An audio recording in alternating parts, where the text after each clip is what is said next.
Welcome. On this snowy, cold 2026 morning, we're going to talk to you about some of our predictions for 2026. What is going to happen in the real estate market in 2026 is going to be exciting, to say the least. So join us for the next 5 minutes and get to know what 2026 is going to hold.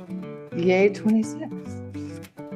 Okay, so 2026 is off and running, and here we go. We're coming to the end of January, and we want to get you guys prepared to seize the market in 2026. So let's jump right into it, Maddie. Okay. This year, rates will meet price, will meet inventory for a magic moment. Let's chat. Yeah, that's exciting. So rates have been the number one hurdle for the past 3 years, and it's locked up inventory. It has really kind of put a damper on the whole real estate market. So here's the cool thing. Rates right now, as we record this, are at their lowest point since 2022. Amazing time to buy a house. And what is that going to do as we continue? The forecast is continue to go down. What is that going to do for inventory? Well, for inventory, here's going to be our issue.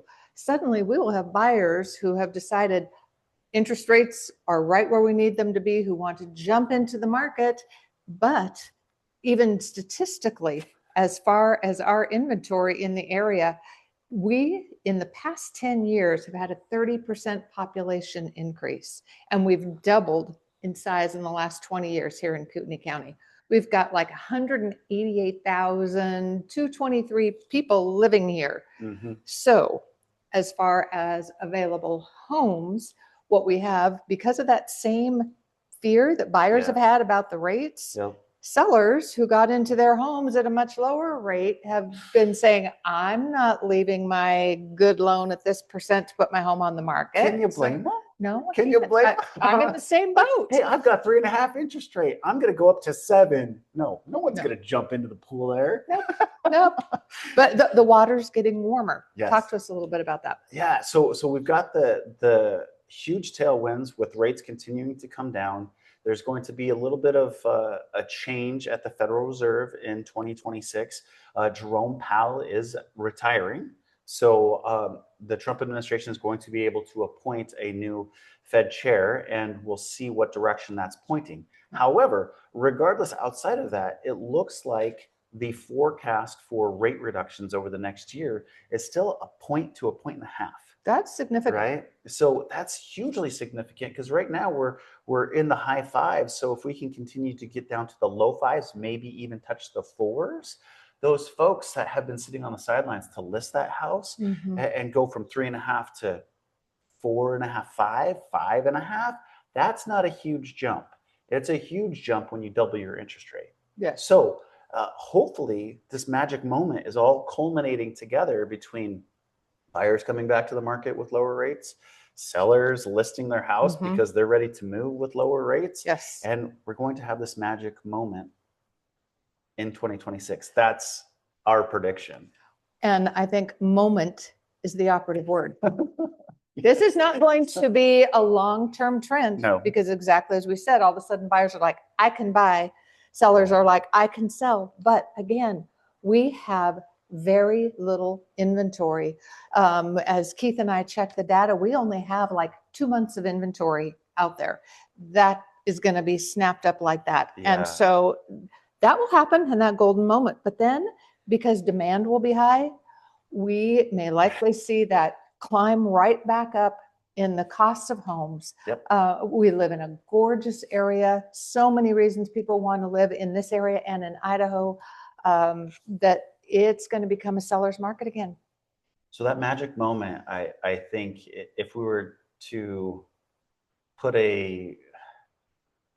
shake our 8 ball and say what month or what couple months is that going to look like? What months would you think that would be? I think, well, that will be dependent on what month the rates come down. But if you're talking about when for both parties to get themselves ready, now. I'm going to go back to what we talked about before with the early bird gets the worm. And when I say now, in order for sellers to put their home on the market and buyers to do the same so that they are ready to jump We all know that takes prep time, packing, planning. Yeah. And this is the time, not let's wait till spring and then we'll think about it, because we will be smack in the middle of that magic moment. And if you still have everything to do to participate in it, you're going to be behind the curve, behind the 8 ball. Yeah, behind the magic 8 ball. Yeah, I think you got to be ready to pounce now for those listings. Like you said, it takes time to list your house, right? Yes, it takes time to get things organized and photo ready. Organized, decluttered, any repairs made, that very thing of not wanting to wait till the surprises of an inspection.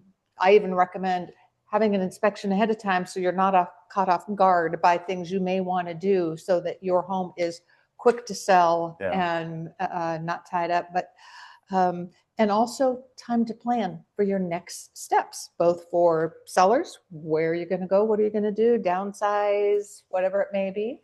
And same thing for buyers. I'll say this, the buzz that I'm getting with pre-approving people right now is they're like, are rates really down in the low 6s and the 5s? And the answer is yes. Right now they are. And like I said, if we can continue to trend that way, if we get another rate reduction here in the next Fed meeting, I think you're definitely going to see everything is going to be in the 5s.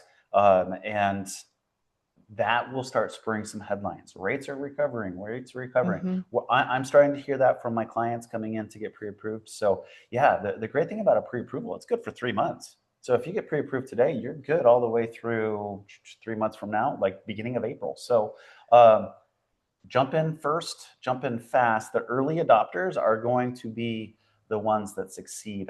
I think you're right. I think by the time we get to that late market into May and June, we're going to be butting heads and going multiple offers. Right. So we have some ideas, some tips. One of the things is if you are thinking that as a buyer, that you will be able to come find a home and then make an offer contingent on the sale of your home in the new market that we will be seeing.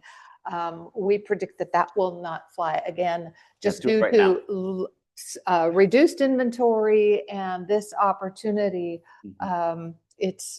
There's not going to be enough supply for demand. And I really think we're going to possibly even see that bidding wars start coming up again, at least for a short period of time, just like we saw in 2021.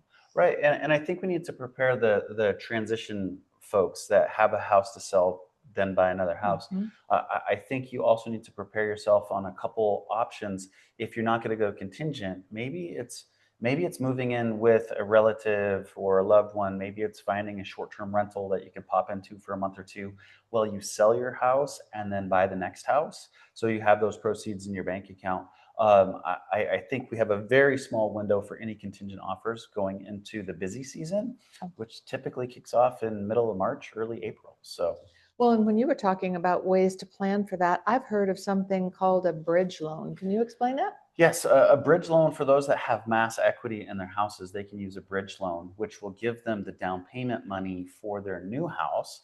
And then it won't count that payment against them in qualifying for that new house. So they can bridge into it. They do have to sell that departing residence within the next 6 to 12 months, depending on the program that we go in. But it is a definite option for folks. The one caveat that we always talk about, because we're full disclosure here, is that, you know, if your house doesn't sell in that first month or two, there is a potential that you have to pay 2 mortgage payments, right? So that's the number one hurdle that folks that are going into a bridge loan look at. Like, okay, we can't get too greedy on that departing residence. We have to make sure that it's priced to sell and that it's going to move. Otherwise, you could be finding yourself making 2 mortgage payments.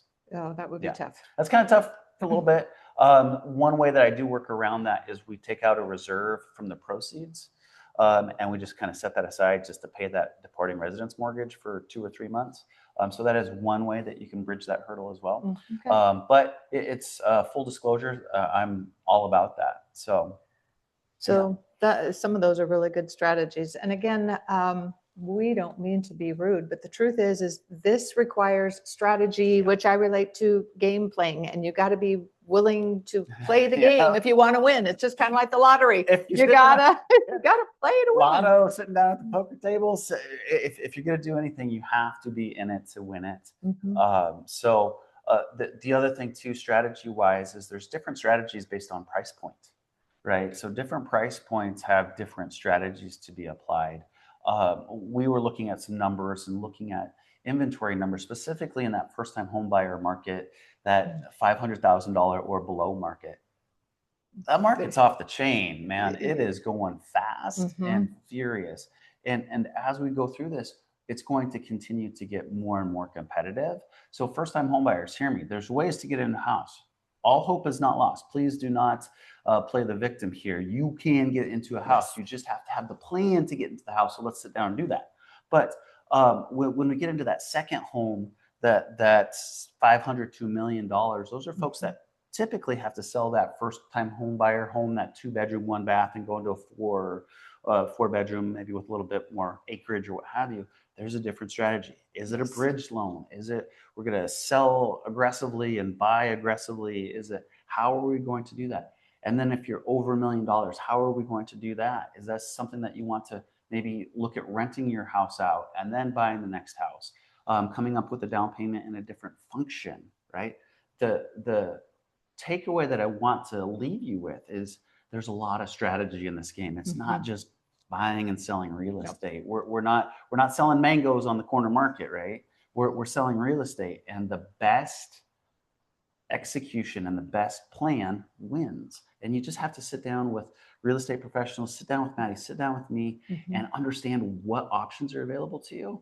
And you're going to find yourself being like, oh, I can do that.